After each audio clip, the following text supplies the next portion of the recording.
இடியுடன் கூடிய மழை மக்களுக்கு வெளியான அறிவிப்பு. ஜாலில் ஆலய பூசகரை கட்டி வைத்து பாரிய கொள்ளை.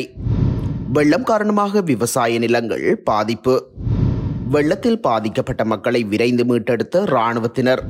மக்களுக்கு விடுக்கப்பட்டுள்ள அவசர எச்சரிக்கை, கணக்குகள் முடக்கப்படும் அபாயம். வெள்ளத்தில் சிக்குண்ட விவசாயி ஒருவர் உலங்குவானூர்தி மூலம் மீட்பு. மாவீரரான மகனுக்காக சுடரேற்றிவிட்டு வீடு திரும்பிய தந்தை உயிரிழப்பு, மனதை உருக்கும் சம்பவம். புலம்பெயர் தேசமொன்றில் பேரெழுச்சி பெற்ற மாவீரர் நினைவு, ஆதரவளித்த மக்கள் வெள்ளம்.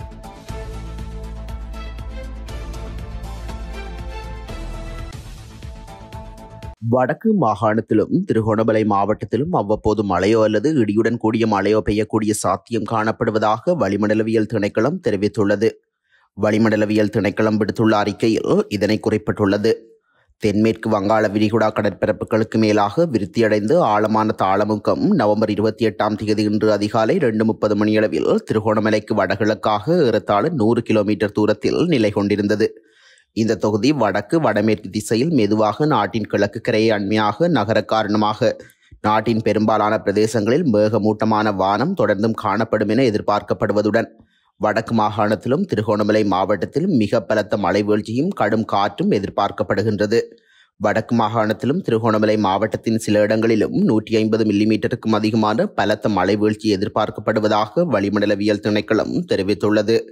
நாட்டின் ஏனைய பிரதேசங்களில் அவ்வப்போது மழை பெய்யும் என எதிர்பார்க்கப்படுவதுடன் வடமத்திய மற்றும் வடமேல் மாகாணங்களிலும் மாத்தளை மற்றும் கேகாலை மாவட்டங்களின் சில இடங்களிலும் 100 மில்லிமீட்டருக்கும் அதிக பலத்த மழை வீழ்ச்சி எதிர்பார்க்கப்படுகின்றது. வடக்கு வடமத்திய மற்றும் வடமேல் மாகாணங்களிலும் திருகோணமலை மாவட்டத்திலும் அவ்வப்போது மணித்தியாலத்திற்கு 40 தொடக்கம் 50 கிலோமீட்டர் வரையான வேகத்தில் பலத்த காற்று வீசக்கூடும் எனவும் அறிவிக்கப்பட்டுள்ளது. ஜாலில் ஆலய பூசகரை கட்டி வைத்து நகைகள் கொள்ளையடிக்கப்பட்ட சம்பவம் ஒன்று இடம்பெற்றுள்ளது. குறித்த சம்பவமானது யாழ்ப்பாணம் கைதடியில் நேற்றைய தினம் இடம்பெற்றுள்ளது. சம்பவம் தொடர்பில் மேலும் தெரிய வருகையில் கைதடி ஏனையின் வீதியில் அமைந்துள்ள கௌரியம்மன் ஆலயத்திலேயே இந்த கொள்ளை சம்பவம் நேற்று முற்பகல் இடம்பெற்றுள்ளது. பூசகரின் அலறல் சத்தம் கேட்டு அயலவர்கள் விரைந்த போது 2 கொள்ளையர்கள் பூசகர் அணிந்திருந்த 2 பவுன் தங்கச் சங்கிலியையும் 45,000 ரூபாய் பெறுமதியான பணத்தினையும் கொள்ளையிட்டு தப்பிச் சென்றிருந்தனர்.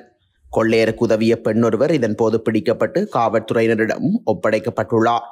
கைதான சந்தேக நபரை இன்று சாவகச்சேரி நீதிமன்றத்தில் முன்னிலைப்படுத்த உள்ளதாக சாவகச்சேரி காவல்துறையினர் தெரிவித்துள்ளனர். மேலும் தப்பிச் சென்ற 2 கொள்ளையர்களையும் கைது செய்யும் நடவடிக்கையிலும் காவல்துறையினர் ஈடுபட்டுள்ளமை குறிப்பிடத்தக்கது. மழை வெள்ளம் காரணமாக வடக்கு மாகாணத்தில் சுமார் 64,000 ஹெக்டேர் நெல் வயல்களுக்கு பாதிப்பு ஏற்பட்டுள்ளது.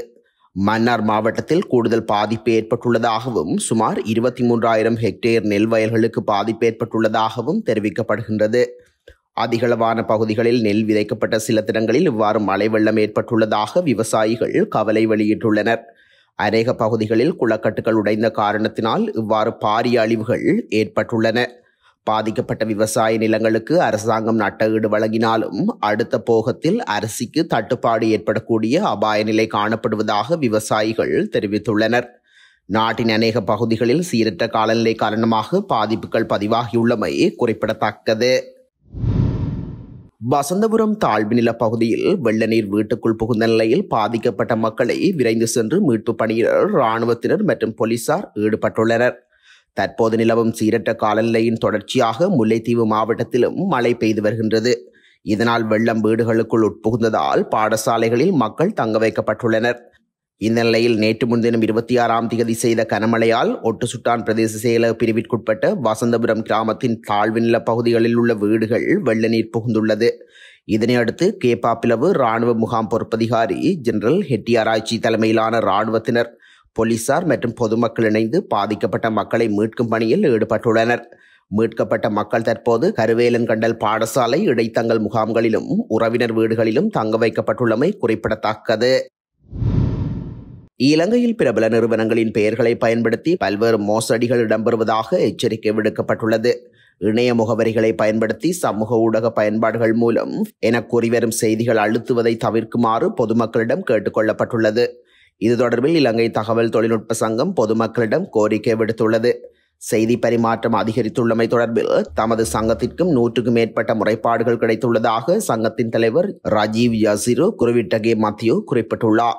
இந்த போலி செய்திகள் மூலம் சைபர் தாக்குதல் செய்பவர்கள் எந்த நேரத்திலும் ஒரு நபரின் முக்கியமான தனிப்பட்ட தரவை பெற முடியும் எனவும் ஒரு நபரின் சமூக ஊடக கணக்குகளை அபகரிக்க முடியும் எனவும் அவர் தெரிவித்துள்ளார். எனவே இவ்வாறான போலியான செய்திகளை கிளிக் செய்யும் போது அவதானமாக இருக்குமாறு பொதுமக்களிடம் கோரிக்கை விடுத்துள்ளார். மட்டக்களப்பு புல்லுமலை, தம்பட்டி மற்றும் மாவடியோடை வண்ணாத்தியாறு பகுதிகளில் உள்ள வயல்களில் வேளாண்மை நடவடிக்கைகளுக்கு சென்று வெள்ளத்தில் சிக்குண்ட 7 விவசாயிகளில் ஒரு விவசாயியை விமானப்படை உலங்கு வானூர்தி மூலம் மீட்டெடுத்துள்ளனர். குறித்த மீட்பு பணியானது நேற்று முன்னெடுக்கப்பட்டுள்ளதாக தெரிவிக்கப்படுகின்றது. குறித்த பகுதியில் உள்ள வயல்கள் வேளாண்மை காவலுக்கு கடந்த திங்கட்கிழமை புல்லுமலை, தம்பட்டி வயல் பிரதேசத்தில் 3 விவசாயிகளும், மாவடியோடை வண்ணாத்தியாறு வயல் பிரதேசத்தில் 4 பேர் உட்பட 7 விவசாயிகளும் சென்றிருந்தனர். இந்நிலையில் தொடர் கடும் மழை காரணமாக அந்த பகுதியில் உள்ள குளங்களின் வான்கதவுகள் திறக்கப்பட்டதை அடுத்து வயல் நிலங்கள் வெள்ளத்தில் மூழ்கியதுடன் வீதிகள் பல மூழ்கியதை அடுத்து அந்த விவசாயிகள் தமது வாடிகளில் இருந்து வீடுகளுக்கு வெளியேற முடியாமல் சிக்குண்டிருந்தனர். இவ்வாறு சிக்குண்டவர்களை மீட்கும் நடவடிக்கையினை விமானப்படையினர் முன்னெடுத்த போது மலை வெட்டுவான் வயல் பகுதியில் சிக்குண்ட ஒருவரை உலங்கு வானூர்தி மூலம் மீட்டெடுத்துள்ளனர். இதேவேளை கொச்சிக்காமடு பகுதியில் வெள்ளத்தில் சிக்குண்டுள்ள 4 குடும்பங்களை மீட்பதற்கு உலங்கு வானூர்தியில் இருந்து கயிறு இறக்கப்பட்ட போதும் அவர்கள் கயிற்றில் ஏறும் பயத்தினால் ஏற மறுத்துள்ளதுடன் அவர்களை மீட்க முடியாமல் போயுள்ளது.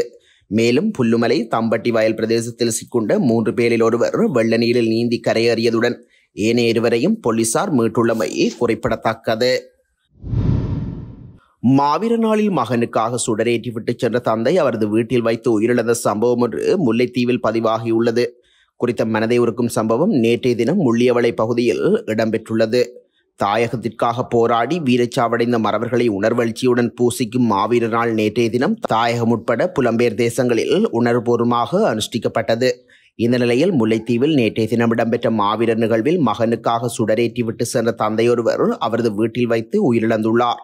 இசைக்கலைஞர் என்ற மாவீரரின் தந்தையே இவ்வாறு உயிரிழந்துள்ளதாக தெரிவிக்கப்பட்டுள்ளது. உயிரிழந்த நபர் திருகோணமலை திரியாயை பிறப்பிடமாகவும் முள்ளியவளையை வசிப்பிடமாகவும் கொண்டவர். மேலும் அவரின் மரணத்திற்கான காரணம் இதுவரையில் வெளியிடப்படாத நிலையில் காவல்துறையினர் மேலதிக விசாரணைகளை மேற்கொண்டு வருகின்றனர். ஐக்கிய ராச்சியம் நோர்ஃபோக் பகுதியில் நேற்று தமிழீழ தேசிய மாவீரர் நாள் நிகழ்வுகள் கிரேட் ஜாமுத் எனும் பகுதியில் தமிழீழ மக்களால் மிகவும் உணர்வுபூர்வமாக அனுஷ்டிக்கப்பட்டது. தமிழீழ தேசிய கொடியேற்றலுடன் ஆரம்பமான நிகழ்வுகள் ஒழுங்கு செய்யப்பட்ட மாவீரர் மண்டபத்திற்குள் இடம்பெற்றிருந்தது. மாவீரர்களுக்கு பொதுச் சுடரேற்றப்பட்டதுடன் அனைத்து மாவீரர்களின் திருவுருவப் படங்களுக்குமான மலரஞ்சலி இடம்பெற்றது. அனைத்து மாவீரர்களின் நினைவாகவும் தீபங்கள் ஏற்றப்பட்டதுடன் தமிழ் பாடசாலை மாணவர்களின் கலை நிகழ்வுகளும் இடம்பெற்றன. இந்த நிகழ்வானது இறுதி யுத்தத்தில் வலிந்து காணாமலாக்கப்பட்டோர் சிலர் தொடர்பில் கண்கண்ட சாட்சியாக தற்போது நோர்ஃபோக் பகுதியில் வாழ்பவரும் கடற்கரும்புலி மாவீரன் மேஜர் நல்லமுத்து அவர்களின் சகோதரருமான திரு க. சிவகுமார் அவர்களின் தலைமையில் இடம்பெற்றிருந்தமையும் குறிப்பிடத்தக்கது.